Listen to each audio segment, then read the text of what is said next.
Bonjour à tous, ici Julien Petit. Fan de voitures, bienvenue sur ma chaîne. Restez avec moi, on va aborder notre sujet du jour sans plus tarder.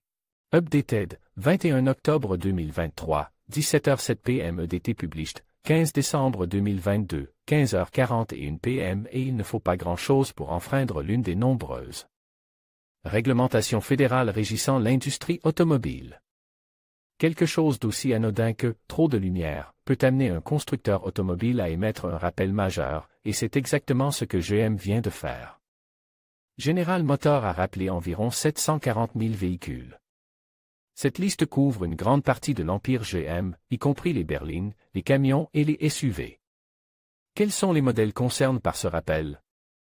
Cadillac CT4 2020 à 2023, Cadillac CT5 2020 à 2023, Buick Envision 2020 à 2023, Cadillac Escalade ESV 2020 à 2023, Chevrolet Silverado 2020 à 2023, Chevrolet Suburban 2020 à 2023, Chevrolet Tahoe 2020 à 2023, GMC Sierra 1500 2020 à 2023, GMC Yukon XL 2020 à 2023. Quelle est la cause du problème dans les phares de ces modèles?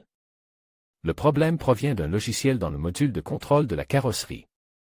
Sous une combinaison de certaines conditions préalables, comme l'indique GM dans le rapport de défaut qu'il a déposé auprès de la NHTSA, les feux de jour peuvent rester allumés après que les phares ont également été allumés.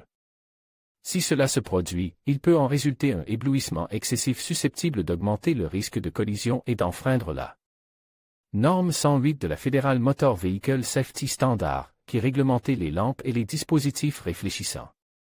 GM a pris conscience du problème pour la première fois en octobre, lorsqu'il a été relégué à certains SUV 2021. Toutefois, des enquêtes internes plus poussées ont permis de découvrir que la faille logicielle ne se limitait pas à ces modèles. C'est alors, début décembre, que GM a décidé de lancer un rappel volontaire pour étouffer le problème dans l'œuf. Quelle est la solution proposée par General Motors? Heureusement, la solution n'est pas très compliquée. Les techniciens de GM mettront à jour le logiciel du module de contrôle de la carrosserie, ce qui résoudra le problème. On ne sait pas encore si certains ou tous ces véhicules peuvent recevoir le logiciel mis à jour par le biais de mise à jour aérienne. Ou si les voitures devront être renvoyées chez les concessionnaires. GM commencera à informer les propriétaires des prochaines étapes d'ici la fin du mois de janvier.